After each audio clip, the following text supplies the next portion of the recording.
There's a feature in your car right now, running in the background, that's slowly destroying a $300 part. You didn't turn it on. You don't know it exists. And by the time you notice, you're stranded in an intersection with a dead battery. I've been wrenching on cars for 20 years. I've seen engines destroyed, transmissions fried, and thousands of dollars wasted, all because of factory settings nobody told owners to turn off. Today, 23 stupid car features you should disable immediately. Number 7 is the one killing that part. Number 3 almost got me in trouble with a dealership for telling customers the truth. And number 1? Most people don't even know their car has it. Let's get into it. Number 23, automatic high beam assist. This sounds great in theory. Your car detects oncoming traffic and switches between high and low beams automatically. Except here's what actually happens in the real world. The sensors get confused by street lights, reflective signs, and guardrails. So your high beams are flickering on and off like a strobe light, and you're blinding oncoming drivers who now think you're flashing them aggressively. I had a customer come in last month convinced his headlight switch was failing. Spent 20 minutes diagnosing a perfectly healthy electrical system before I realized his auto high beams were just doing their usual terrible job. That's $80 in diagnostic time wasted. Turn this off and control your high beams yourself like drivers have done for the past 100 years. You'll be a better driver for it. Number 22, lane keep assist with aggressive steering. Let me be clear, I'm not talking about lane departure warning, which just beeps at you. That's fine. I'm talking about the systems that actively grab the steering wheel and yank you back into your lane. Here's the problem. These systems can't tell the difference between you drifting out of your lane because you're distracted versus you intentionally moving over to avoid road debris, a pothole, or a cyclist. I've heard from customers who had their car fight them when they were trying to avoid an accident. That's terrifying. Go into your settings and either turn this off completely or switch it to the warning-only mode. You should always be the one controlling where your car goes. A $1,500 fender bender because the car helped you isn't help at all. Number 21, speed-sensitive auto door locks. A lot of modern cars lock all the doors automatically once you hit 15 miles per hour. Sounds safe, right? Until you get in an accident and emergency responders can't get your doors open because the crash disabled your electrical system. Now most cars have a feature that unlocks doors on airbag deployment. Most, not all. And that system can fail. First responders sometimes have to break windows to access unconscious drivers in cars that are sitting there, unlocked door handles doing nothing because the electronics are fried. I keep my doors manually locked while driving. If someone wanted to carjack you at a red light, a locked door isn't stopping them anyway. But a locked door after an accident with a disabled electrical system? That's a real problem. Number 20, automatic engine start-stop in certain conditions. Now before the comments blow up, I'm not saying start-stop is universally bad. On newer vehicles with AGM batteries and upgraded starters designed for it, it's fine. But here's what the manufacturers don't advertise. If your battery is more than 3 years old, start-stop is putting enormous stress on a battery that wasn't designed for those repeated cycles. A standard flooded lead-acid battery might handle 15,000 starts in its lifetime. Start-stop can do that many starts in 6 months of city driving. I'm replacing batteries in start-stop equipped vehicles at 2.5 years when they should last 5. That's a $200 to $350 AGM battery every couple years instead of a $120 battery every 5 years. Do the math. If you're in stop-and-go traffic daily, consider disabling this. Most cars have a button right on the dash. Your wallet will thank you. Number 19, auto-dimming rearview mirror at dawn and dusk. The auto-dimming feature is great at night when headlights behind you are blinding. But a lot of these systems get confused during twilight hours, that 30-minute window at sunrise and sunset when the light is changing fast. What happens is the mirror can't decide whether it should be dimmed or clear, so it's constantly adjusting. This can actually make it harder to see what's behind you during one of the more dangerous driving times of day. Most auto-dimming mirrors have a button on the bottom to disable the feature. I flip mine off during dawn and dusk, then back on once it's fully dark. Takes 2 seconds and gives me better visibility when I actually need it. Number 18, Eco Mode as your default setting. Eco Mode saves fuel by restricting throttle response, adjusting transmission shift points, and sometimes limiting air conditioning. And yeah, you might see a 5 to 10% improvement in fuel economy. But here's what dealerships don't tell you. Driving in eco mode full-time means your engine spends more time lugging at low RPMs under load. That puts extra stress on your drivetrain and over time can accelerate carbon buildup on direct injection engines. I see more carbon buildup issues on vehicles that are driven exclusively in eco mode. That's a $400 to $800 walnut blasting job to clean those intake valves. Save eco mode for highway cruising. In city driving, let your car breathe. Number 17. Keyless entry passive mode. Your key fob is constantly broadcasting a signal when it's in passive mode. This is how you can walk up to your car and it unlocks automatically. Convenient, right? Except criminals have figured out that they can use a relay device to amplify that signal from inside your house, unlock your car in the driveway, and start it, all without ever touching your actual key. This is called a relay attack, and theft claims related to it have exploded in the past 5 years. Check your fob's manual. Many have a sleep mode or motion-activated mode that stops the constant broadcasting when the key hasn't moved for a few minutes. Or get a signal-blocking pouch. They're like $10. Your $40,000 car in your driveway is worth protecting. Number 16. Tire pressure monitoring threshold settings. From the factory, most TPMS systems are set to alert you when tire pressure drops to 25% below the recommended PSI. On a car with 32 PSI recommended, that means your light doesn't come on until you're down to 24 PSI. That's not low tire pressure.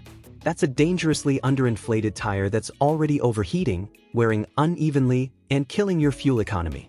Some vehicles let you adjust this threshold in the settings menu. Set it to alert at 10 or 15% below recommended instead. You'll catch a slow leak while it's still a $30 patch job instead of a $200 tire replacement because you drove on it too long. Number 15. Rain sensing wipers on high sensitivity. This one drives me crazy. The automatic rain sensing wipers on high sensitivity will activate from the slightest mist, morning dew, or even road spray from a car ahead of you. What happens is they're wiping a nearly dry windshield, which creates streaks, wears out your wiper blades faster, and can actually scratch your windshield if there's any grit on the glass. A set of quality wiper blades runs $40 to $60. You should get 2 years out of them. Drivers with oversensitive auto wipers are replacing them every 6 months because they're running on dry glass constantly. Turn the sensitivity down or just use manual mode. You can see when it's raining. Number 14. Automatic climate control recirculation. Okay, this one's about comfort and health, not just cost. When your climate control is set to auto, most systems will switch to recirculation mode whenever the AC is running to cool the cabin faster. Makes sense for efficiency. Problem is, if you're in traffic, you're now recirculating whatever exhaust fumes, carbon monoxide, and pollutants got into your cabin. Studies have shown that CO2 levels inside a car on recirculation in traffic can reach levels that cause drowsiness and impaired reaction time. I keep my climate control on fresh air mode about 80% of the time.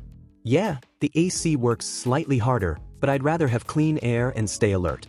Switch to recirculate when you're passing something that stinks, then switch back. Number 13. Collision warning on maximum sensitivity. Forward collision warning is a great safety feature. I'm not telling you to turn it off.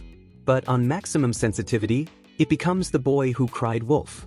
These systems will scream at you when a car 2 lanes over taps their brakes. They'll panic when you're pulling into a parking spot with a wall ahead. I've had customers so conditioned to ignore the warnings that when a real emergency happened, they hesitated because they assumed it was another false alarm. Set it to medium sensitivity. It'll still save your life when you need it, but it won't desensitize you with constant false warnings. A system you've learned to ignore is worse than no system at all. Number 12. Bluetooth Auto Connect Priority. Your car's Bluetooth system has a connection priority list. And if your spouse's phone was the last one connected, the car might spend 2 minutes searching for their phone before giving up and connecting to yours, even when you're the only one in the car. This isn't dangerous or expensive, but it's incredibly annoying, and you can fix it in 30 seconds. Go into your Bluetooth settings, find the paired devices list, and either delete devices that don't need priority or reorder the list so your phone is first. Some systems also have an option to connect to the last device used rather than a priority list. Life is too short to wait for your navigation audio. Number 11. Hill Start Assist staying engaged too long. Hill Start Assist is that feature that holds your brakes for a second or two after you release the brake pedal on a hill, giving you time to move your foot to the gas without rolling backward. Great feature. Except some systems hold too long, and drivers start to rely on them. Then you're in an older car, a rental, or the system fails, and you've forgotten how to do a hill start. I've seen fender benders in parking garages from drivers who assumed their car would hold, and it didn't. More importantly, some hill start systems engage the brakes hard enough to cause extra wear on brake components. If your system is overly aggressive, check if there's a sensitivity adjustment. A gentle hold is all you need. Number 10.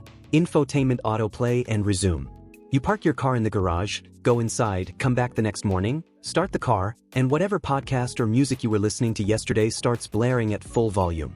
We've all jumped out of our skin from this. But here's the real issue. If your phone is connected and autoplay starts something while you're still getting situated, adjusting mirrors, putting on your seatbelt, you're now distracted before you even start driving. And that audio system pulling power from a cold start battery isn't helping your electrical system either. Most infotainment systems have a setting to disable autoplay or auto-resume. Takes 30 seconds to find, saves you a heart attack and a distracted first minute of your drive. And hey, if this kind of straight talk about your car is helping you out, smash that subscribe button. I've got more videos coming that your dealership definitely doesn't want you to see. Takes 1 second and it helps me keep making these. Number 9. Automatic trunk or liftgate. Now this one only applies if you have the foot activated or proximity activated liftgate. You know, the feature where you wave your foot under the bumper and the trunk opens? Sounds futuristic. In practice, it opens when you're loading groceries and your foot gets too close. It opens in the car wash. It opens when your dog walks behind the car. Each cycle of that power liftgate puts stress on the struts and motor. Those power liftgate struts run $200 to $400 to replace, and the motors are even more.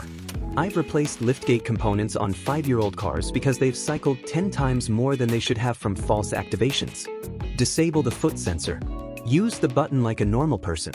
Your liftgate will last the life of the car instead of becoming a $600 repair at 60,000 miles. Number 8. Parking sensors on maximum sensitivity. Parking sensors are great until they're screaming at you when you're still 4 feet from any obstacle. Then you start ignoring them. Then you back into a pole because you've been conditioned to think the beeping is meaningless. I had a customer with a cracked bumper cover, $800 repair with paint, because she'd completely tuned out her parking sensors. They cried wolf so often that when she was actually 6 inches from a concrete pillar, she just kept going. Turn the sensitivity down so the warning is meaningful. When it beeps, you should actually be close to something. A calibrated warning you trust is infinitely more valuable than a constant alarm you ignore. Number 7. Auto start-stop with a weak battery. I know I mentioned start-stop earlier, but this one's specifically about what happens when your battery is starting to fail and you don't know it yet. Your car's battery management system is supposed to disable start-stop when the battery is weak. But these systems aren't perfect. I've seen cars where start-stop kept cycling a marginal battery until it finally died, in the middle of an intersection when the light turned green and the engine wouldn't restart. That's not just inconvenient. That's dangerous. If your car is more than 3 years old and you haven't had the battery tested, do it. Most auto parts stores will test it free. And if it's showing signs of weakness, disable start-stop until you can replace it. A tow truck costs more than a battery. Number 6. Voice assistant always-on listening. Your car's voice assistant, whether it's the built-in system, CarPlay, or Android Auto, might be listening all the time for a wake word. This means there's a microphone active, processing audio, and on some systems, sending data to the cloud. Privacy concerns aside, this constant listening and processing is a small but continuous drain on your electrical system. It's also why your phone sometimes gets warm in the cup holder even when you're not using it.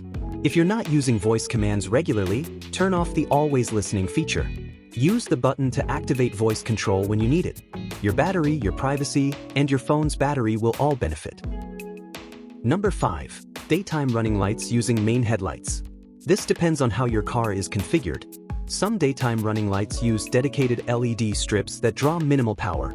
But on some older vehicles, the DRLs are just your main headlight bulbs running at reduced power. If your car is doing this, you're putting hours of extra wear on bulbs that cost $15 to $150 each, depending on whether they're halogen, HID, or LED. More importantly, some of these systems run the DRLs even when the car is parked and running, like when you're waiting to pick up the kids. Check what your DRL system actually does. If it's using main bulbs, consider disabling it and just turning on your headlights manually when conditions warrant. A $150 LED bulb should last the life of the car, not 3 years because it's running all day every day. Number 4. Auto door unlock when you put the car in park. When you shift into park, many cars automatically unlock all the doors. This is a convenience feature designed for families. You park, the rear doors unlock, the kids can get out. Here's the problem. You're now unlocked before you've assessed your surroundings. You're unlocked at the gas station. You're unlocked in that sketchy parking lot. In urban areas, I've heard stories of opportunistic thefts where someone opened a door and grabbed a purse from the seat while the driver was still putting the car in park. Disable this feature and control when your doors unlock. You can still manually unlock them for passengers after you've looked around. It's a small thing, but situational awareness matters. Number 3. Traction control in deep snow or mud. Now listen carefully because this one is context dependent. Traction control is fantastic 99% of the time. It keeps you from spinning out on wet roads. Leave it on normally. But if you're stuck in deep snow, mud, or sand, traction control will cut power the moment your wheels start to spin, which is exactly when you need that will spin to dig down and find traction. I've watched drivers sit there, foot to the floor, barely moving because traction control won't let the wheels spin. There's usually a button to temporarily disable traction control. Do it when you're stuck, rock the car out, then turn it right back on. This isn't about disabling it permanently. It's about knowing when the computer is working against you.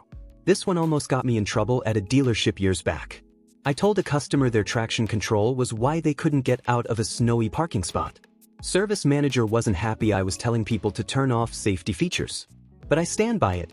Knowing how to use your car's systems properly is part of being a competent driver. Number 2. Seat and mirror memory linked to key fob. This is a comfort feature that can become a real problem in shared vehicles. Your car memorizes your seat position, mirror angles, and sometimes steering wheel position based on which key fob you use. Switch fobs and everything adjusts. Sounds great until the adjustment motors start to fail. These seat position motors are buried under the seat and cost $300 to $600 to replace. Power mirror motors are $150 to $300 per side. And every time the car adjusts everything for a different driver, that's wear on those motors. If you share a car with someone who has drastically different seat positions, you're cycling those motors twice a day. That's over 700 cycles a year just from switching drivers. Disable the automatic adjustment and use the memory preset buttons manually only when you actually need them. Use preset 1, your partner uses preset 2, and stop the constant adjustment cycling. Number 1. Speed limiter set below your actual needs. A lot of cars now come with adjustable speed limiters from the factory. Some are set by default to a certain speed, sometimes based on the region the car was originally sold in. I've had customers come in frustrated that their car won't go above 112 miles per hour. And I know what you're thinking, when do you need to go that fast? But here's the real issue. Some of these limiters are set much lower, like 75 or 85 miles per hour. And there are legitimate situations. Passing on a rural highway, emergency situations, merging onto high-speed roads, where an artificially limited car can put you in danger. Check your car's settings for any speed limiter function. Make sure it's either off or set appropriately high for legal highway speeds in your area. A feature you didn't know existed shouldn't be making driving decisions for you.